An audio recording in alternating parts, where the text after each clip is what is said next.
Hello everyone. I wanted to finally get to this. I'm going to do the quick review of the Halloween Resurrection Blu-ray from the Halloween Deluxe Edition box set. As you can see, I have it on in the background, and I just want to go through the features. I listened to the commentary. I had listened to it when the DVD first came out, but I hadn't listened to it in so long, so I thought I'd listen to it and kind of refresh my memory on it. But essentially, yes, this is probably the least favorite of many Halloween fans. And watching it again, it wasn't as enjoyable as it once was for me. I did see this in theaters, so I was in a theater full of people cheering and joining in on the internet stuff or whatever, and it was a fun film, and there's still a part of me that enjoys it, but it definitely is like the weakest of all the films, and which is sad because Rick Rosenthal, the director, directed one of my favorite Halloween films. Actually, it is my favorite Halloween film, Halloween 2. That's not to say that Halloween was a bad film, but I'm a child of the 80s, so the little extra gore that's in there, it goes a long way for me as a child growing up in the 80s. And then Halloween, of course, is my second favorite, and so on and so forth.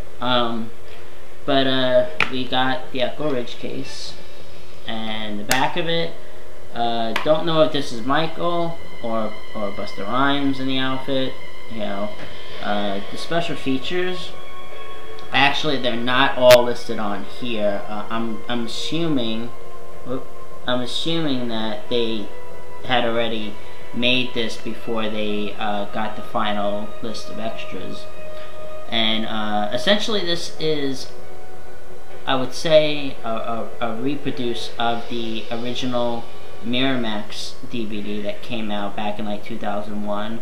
However, it does add in a vintage interview and behind the scenes footage, which I don't know why, but I remembered it being on the DVD. It's actually not on the DVD, so that is new, yet still not. These were interviews given while the film was being made, and I don't know why it wasn't on the DVD. But the commentary on here is by Rick Rosenthal and editor Robert Ferretti, and it's probably the weakest of all the commentaries I've heard. It's there's a lot of moments where they just don't talk, and then they kind of go through the same.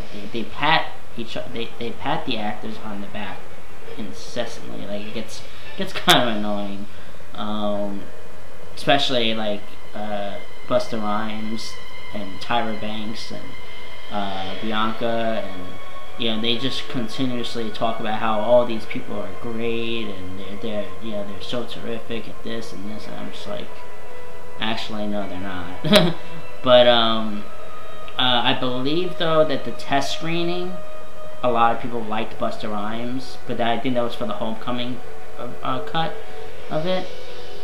We do get deleted scenes and I think two or three out of the alternate endings, each with optional director commentary, which is kind of cool because but Rick is definitely a better commentator on Halloween 2 than he is on here. We get a featurette called Headcam, which is essentially a making of the footage that you see from the thing. We do get a webcam special, which is a 40-minute version of the film just through the eyes, kind of like a found footage film. It's a Halloween found footage film, basically.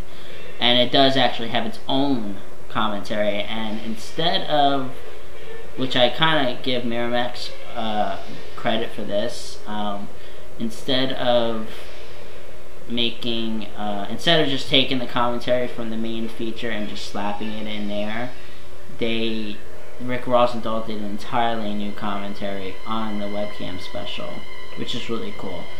We get storyboard analysis, we get a set tour with production designer Troy Hansen, set interview with Jamie Lee Curtis, which is not really that long. We get theatrical trailer and home video spots. And essentially, the features are good. They're all vintage. I mean, as I said, they added in vintage interviews and behind the scene footage, but they're all vintage by now. All Scream Factory did was the menu here. That's all they did. They didn't do anything new, except maybe about 5 minutes of a making of on the Halloween H2O thing. A lot of these features were actually on the previous Echo Bridge Miramax release, which took out the webcam special, so that's put back in here, you know. And watching the movie, I did kind of notice a lot of green spots, mainly during the darker scenes.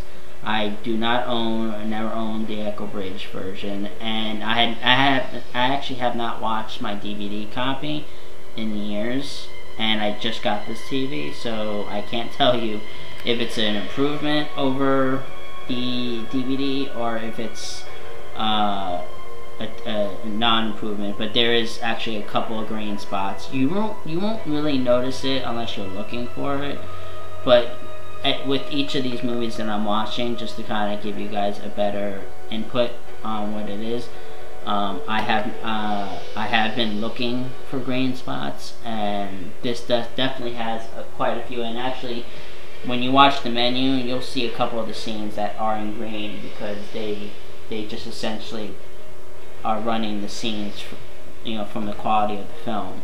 So you do get that. Again, the commentary is only accessible through the audio selection. It's something I don't think I can ever get used to, but whatever. And as I said, the commentaries, at least on the deleted scenes, the alternate endings, and the webcam special, are pretty good. It's the main feature that is really lacking, which I'm kind of disappointed because Rick Rosenthal did a great job with Halloween 2. But this was done before he did the Halloween 2 one, so maybe he had a lot more to say when Halloween 2 came around.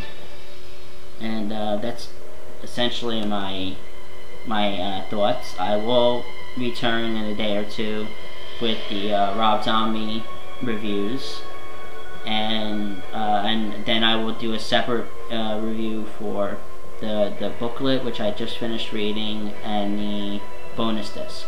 I will rewatch everything on the bonus disc. So stay tuned for that. I will probably give this a 2 out of 5 in terms of features, the look of the film, and everything else. As for the film, probably a 2.5 out of 5. But I might do another review at some point for all these films.